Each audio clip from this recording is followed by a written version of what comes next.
Hi, my name is David Enrique Sánchez Icala, and this is my final reflection for the subject Historical Milestones. So, I'd like to start making a reflection of how this class gives us a wider perception of what history is and how it works. For example, how some events that we may think that they don't have to do anything with each other are connected.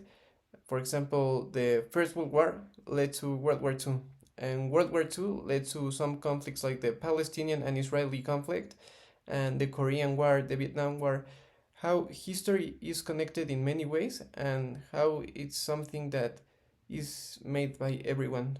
For example, we lived history during the pandemic and it's something that will be talked about for forever, I think, for the history of human.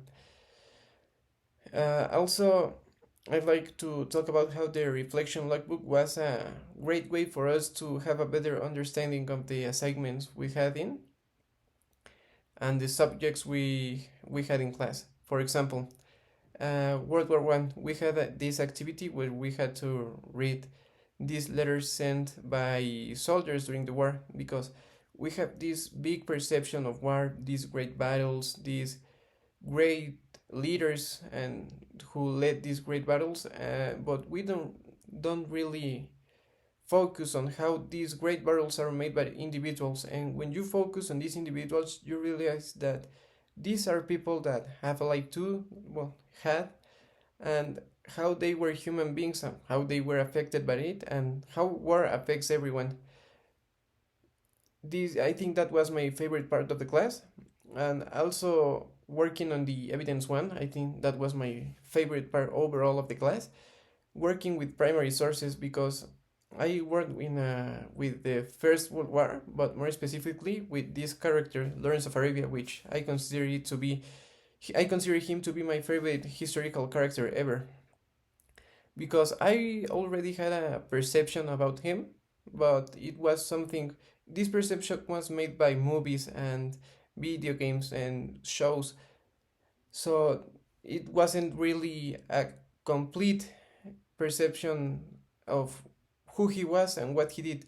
And working with these primary sources, for example, his book, The Seven Pillars of Wisdom, which I think is a great way to getting deeper into Lawrence of Arabia and understanding how he worked. Because one thing is about reading about a movie or watching a TV show about him, but when you read his own words, you realize how he was also a human and how he wasn't perfect and how he said it. I think that was my favorite part of the class, even though it was kind of hard because he's kind of a forgotten character, and I think that's really sad, but that's other thing. Overall, I think the class was great. Also, great movie recommendations. Watching Argo was really something great during the class, and yeah, if there's a subject that I enjoy is history, and what a better way to do it than with this class.